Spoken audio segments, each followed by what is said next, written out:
कैसे हो दोस्तों, उम्मीद करते हैं आप सब बढ़िया होंगे। दोस्तों सबसे पहले तो आपको बहुत बहुत बधाई, क्योंकि दोस्तों आपके प्रधान सेवक सहित आपका भी एक सपना पूरा होने वाला है। सपना कौन सा दोस्तों? सपना वो जो उन्होंने एक चुनावी रैली के दौरान आप सब लोगों को संबोधित करते हुए दिखाया था।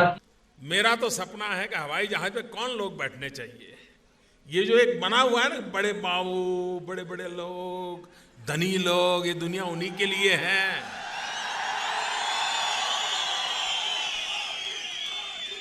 इस देश की जो सुविधाएं अमीरों को प्राप्त हैं, वो मेरे देश के गरीब को भी मिलनी चाहिए।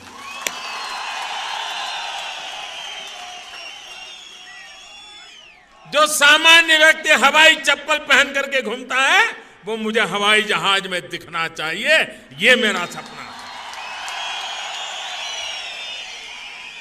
मैं हवाई चप्पल पहनने वाले को भी हवाई जहाज में देखना चाहता हूँ। ये सपना आप लोगों को दिखाया था और वो अब धीरे धीरे कहीं ना कहीं पूरा होता हुआ नज़र आ रहा है, क्योंकि जो एयर इंडिया बेचने की खबर पिछले कई दिनों से चल रही थी वो अब लगभग पूरी हो चुकी है। एयर इंडिया अब 18,000 करोड़ रुपए में टाटा कंपनी के पास चली गई।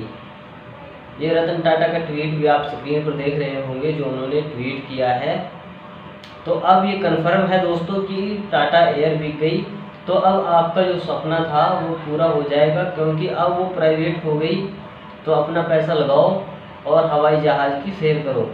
और ऐसे ना जाने दोस्तों कितने सपने हैं जो आपके लगभग पूरे होते जा रहे हैं। पिछले 7 सालों से आप देख रहे हैं कि आप किस प्रकार से कितने अच्छे दिनों वाले माहौल में जी रहे हो, कितने अच्छे दिन आपके चल रहे हैं। और 15-15 लाख रुपए की तो आप बात ही छोड़ दो दोस्तों, क्योंकि वो तो आप कई बार इस्तेमाल भी कर चुके हैं शायद। तो अब आगे आप ऐसे सुपने और ऐसे अच्छे दिनों की कामना मत करना, नहीं तो इन्हीं अच्छे दिनों में आप लपेटे जाओगे जिस तरह से अब लपेटे जा रहे हो। अब दोस्तों बात मुद्दे की करते हैं। मुद्दा यही है कि जो एयर इंडिया थी एकमात्र भारत की सरकारी एजेंसी, अब वो पूरी तरह से प्राइवेट हो चुकी है। क्योंकि जब दोस्तों कोई किसी चीज़ को व्यक्तिगत रूप से खरीद लेता है तो वो उसकी संपत्ति हो जाती है, तो उस पर सरकार का या किसी और का कोई अधिकार नहीं रह जाता। तो दोस्तों कुल मिलाकर आप अब उस देश के वासी हो जो इतना बड़ा महान, इतना बड़ा क्षेत्रफल में है और इतना बड़ा जनसंख्या के मामले में है, लेकिन खुद की अपनी एयरलाइंस नहीं है। तो दोस्तों ये भी आपके एक अच्छे दिनों में शुमार है। अब दोस्तों बात करते हैं लखीमपुर वाले मुद्दे की, जिसमें आरोपी आशीष मिश्रा टेनी, जिसको अभी तक यूपी पुलिस गिरफ्तार नहीं कर सकी। लगभग 4-5 दिन से मामला चल रहा है। धारा 302 के तहत उनके खिलाफ FIR दर्ज है, लेकिन आशीष मिश्रा टेनी का अभी तक कोई सुराग पुलिस नहीं लगा सकी। और अंदाजा ये लगाया जा रहा है कि मंत्री जी का लाडला बेटा नेपाल फरार हो चुका है और इसलिए पुलिस उसे ढूंढ नहीं पा रही। हालांकि पुलिस ने उनके घर पर एक समन भी चिपका दिया, लेकिन इससे क्या फ़र्क पड़ता है? अगला मंत्री का बेटा है तो फ़र्क तो पड़ेगा नहीं। तो दोस्तों इसी पर सुप्रीम कोर्ट ने आज क्या कहा है ये मैं आपको पढ़कर सुना देता हूँ।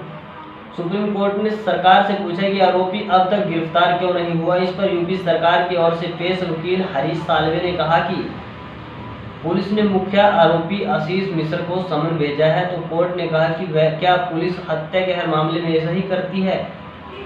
बेंच ने कहा कि उस पर हत्या का आरोप है, उसके साथ वैसा ही व्यवहार करें जैसा पुलिस हत्या के अन्य मामलों में करती है। इसमें सीधे सीधे दोस्तों कोर्ट ने फटकार लगाते हुए कहा है कि क्या पुलिस और मामलों में भी ऐसा ही करती है जैसा यहाँ पे किया जा रहा है। कोर्ट ने कहा है कि ये 8 लोगों की निर्मम हत्या का मामला है, ऐसे में पुलिस आमतौर पर आरोपी को तुरंत गिरफ्तार कर लेती है। कोर्ट ने अपने मौखिक बयान में कहा है कि जो भी लोग इसमें शामिल हैं उनके खिलाफ कानून को अपना काम करना चाहिए। कोर्ट ने SIT टीम को लेकर भी सवाल उठाए हैं। कहा कि टीम में सभी अधिकारी स्थानीय हैं। ये भी पूछा कि क्या राज्य सरकार इस मामले को CBI को सौंपने पर विचार कर रही है।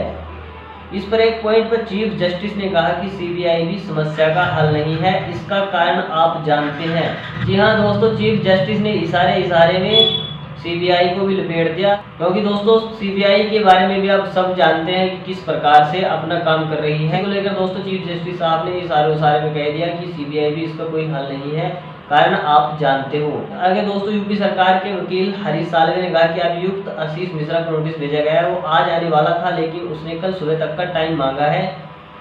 हमने उसे कल शनिवार सुबह 11 बजे तक की मोहलत दी है और अगर वो कल पेश नहीं होता तो कानून अपना काम करेगा। इस पर सुप्रीम कोर्ट ने कहा है कि क्या अन्य मामलों में भी आप आरोपियों के साथ ऐसे करते हैं, नोटिस देते हैं?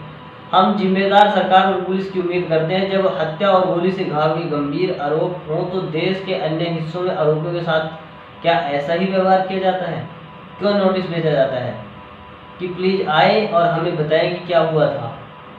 तो इस प्रकार से सख्त टिप्पणी सुप्रीम कोर्ट ने की है। लेकिन देखते हैं दोस्तों कल की सुनवाई में क्या होता है। और अब बात कर लेते हैं इसी मामले से जुड़ी एक और बात पर। तो बात यह है कि कल नारायणगढ़ में नायब सैनी का कोई प्रोग्राम था, उसको लेकर दोस्तों किसान वहां पर इकट्ठा हुए थे।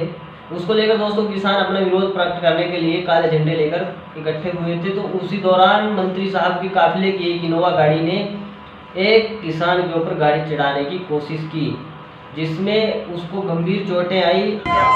जय जवान जय किसान साथियों, एक शर्मनाक और घटना जो आज नारायणगढ़ में सरकार द्वारा की गई है। हमारे साथी के ऊपर गाड़ी चढ़ा दी गई इनके बीजेपी के दलों ने।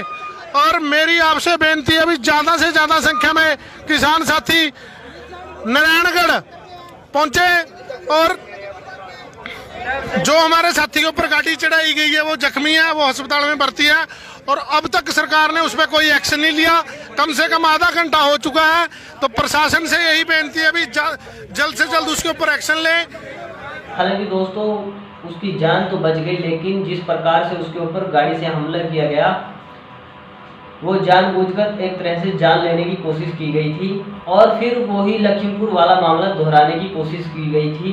ये सांसद साहब थे नायब सैनी, इनका कोई प्रोग्राम था, उसी का ये विरोध था। आप देख सकते हैं दोस्तों कि किस प्रकार से बेहयाई पर उतर चुकी है, बेशर्मी पर उतर चुकी है ये सरकार।